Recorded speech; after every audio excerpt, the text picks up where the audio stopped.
We're going to study the difference between por and para. These two prepositions are difficult for us sometimes because they often intersect as for when we translate them, but there are differences. In fact, we're saying very different things whether we use por or para. They're never interchangeable. There are a set of rules for each, and I'll present some examples, and each of these will make an acronym in the end. When we use para, we're asking what for? What's the purpose of something? ¿Para qué?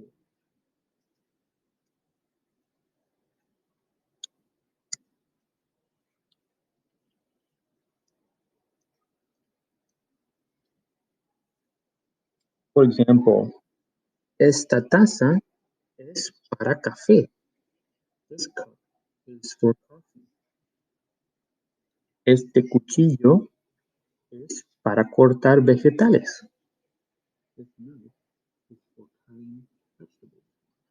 What's the purpose for something? ¿Para qué? We also use para to talk about in order to. This is the effect.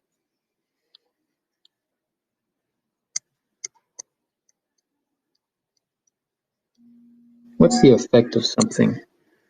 We can also tie this back to a couple of actions. For example, yo estudio para sacar buenas notas. I study in order to get good grades. So whereas in the first example, what something is for, you're talking about objects, generally speaking. In the second rule, in order to, you're talking about two actions. I study in order to get good grades. Estudio para sacar buenas notas. The R represents the recipient, for whom este regalo es para ti.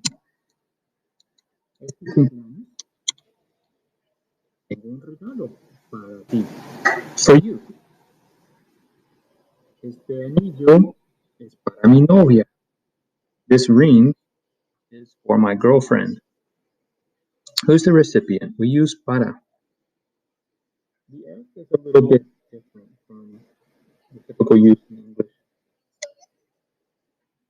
We typically say on Friday when we're giving a due date or a future date. We have to sometimes make these letters fit our acronym. This is for Friday. Due on Friday is typically how we express that. In Spanish, you would say es para viernes. Este trabajo es para viernes. El proyecto es para la semana que viene. The project is for next week. Due next week. As you can see in the next example, I work for Mr. Blanchard. We use para in terms of employment.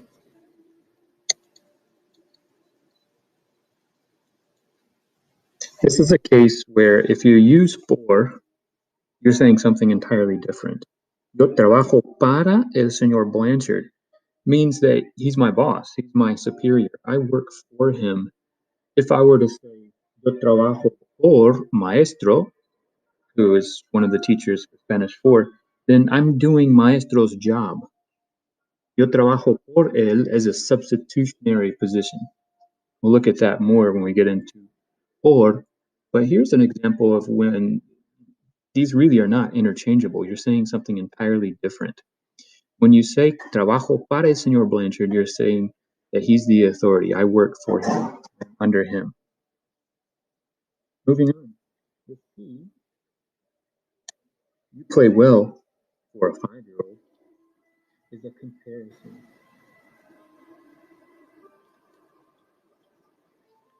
In some examples, we can think of this as an opinion. Para mí, esto no es bueno. For me, that's not good, right? You're comparing my opinion to yours. Para ti es bueno. Para mí no es bueno, es malo. As a point of a comparison or an opinion. The last one is also a little bit difficult for us to understand as English speakers because we typically don't use it in this way. Vamos para la playa. We can understand this as toward. And I'm going to bring this home as a visual on the last slide. I'm a very visual learner, so hopefully that'll help you out. But vamos para la playa can be translated as we're going to the beach or we're going toward the beach. In neither case, para is interpreted as for. It doesn't really make sense to us if we're trying to translate it word for word. It's an unusual use for para, thinking of it in terms of comparing it to English. As you can see, the acronym for para is perfect. Remember perfect to understand how para is used. Let's look at examples of por. Carlos vive por aquí. You'll notice that I put all of these examples in Spanish because por is often translated in different ways. The A, for example, this wouldn't make sense as for. In fact, here we're sort of saying Carlos lives around here. And so the first letter of this acronym is a different translation for por. Carlos vive por aquí. Carlos lives around here. I don't know where exactly. It's just kind of a generalization. The T also is a different interpretation of por. Tienes que pasar por el parque. Doesn't make sense as for. Instead, we can think of por as through. And that may be how we interpret this sentence. Tienes que pasar por el parque. You have to pass through the park. Although at times, this could also be by a method of doing something. You have to pass by the park. Tienes que pasar por el parque, which can be confusing if you're giving directions. So you might have to ask a clarifying question. The next one. Pretty obvious. We've known this for a while. Have you ever stopped to consider, though, that the preposition por is in this essential question? Okay, why? Clearly, what you're asking for is the reason. The reason for doing something. ¿Por qué? What motivates you? What's your motivation? ¿Por qué? Now, this can sometimes be confused with para qué. Remember, that's the purpose of something.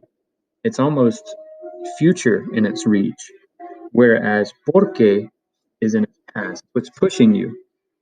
Whereas para qué is what we're going toward. Again, I'll bring that home with a slide here at the end. Next, we have el gato corre por la orilla, which is a squirrel.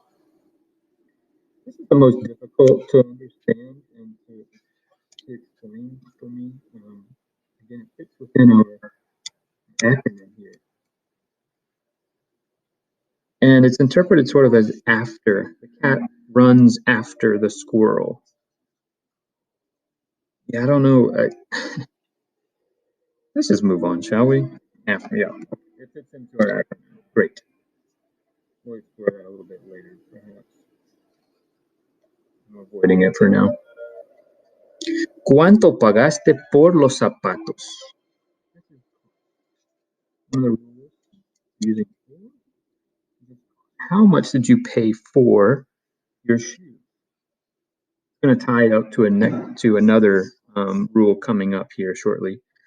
But when we're talking about purchasing, we use for.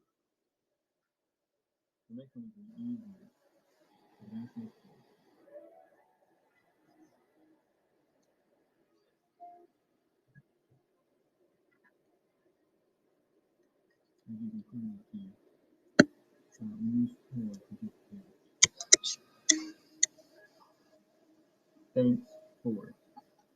Easy enough, right? Super clear. Okay, let's move on. The E is the rule that I was referring to before. When we're talking about cost, we're essentially making an exchange. One thing for another.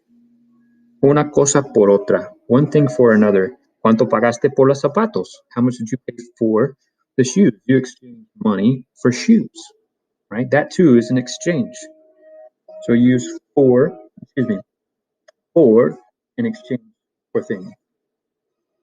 Finally, we have la de. Leímos por 2 horas. We read for 2 hours. This talks about a duration of time. For 2 hours, for 3 weeks, for 4 months, for a year. We're always going to use por in this case. Now, don't get caught up in the fact that our acronym is misspelled. We're just trying different useful ways to remember the rules so that we can then apply them. Right? And I'll ask you to apply them very soon. Let me wrap up by giving you a visual. As I said, I'm a very visual person. And so hopefully this will help you too if you can think about how these are used.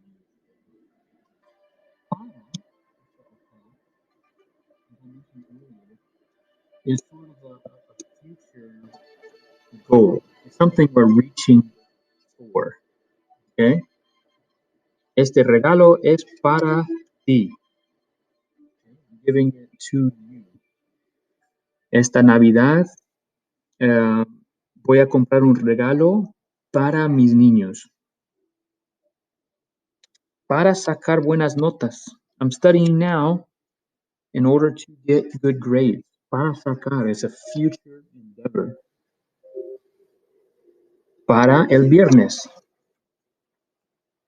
I need to have this done for Friday, a future date. Okay, so hopefully this makes sense in terms of visuals. Your action here is reaching for something in the future. Whereas the for, that's going to impose us, it's going to be our motivation. Okay? Going forward from here. ¿Por qué lo haces así? Why do you do it that way? What motivates you? What in the past has impulsed you to do this? You can also think of this as going around and around something, or even through. Okay? But still, it's the manner in which we do something. Por is the manner in which we do it, or the reason why. Para gives us a future goal. So hopefully this has clarified a little bit of the uses of por and para. We're not always going to look at the rules for prepositions. That's a little bit tricky because we can't even define or explain how we use prepositions in English. These prepositions we often confuse, and so it may be helpful to compare and contrast them. Next, we're going to start applying it. So come back to this video as often as necessary to better your understanding.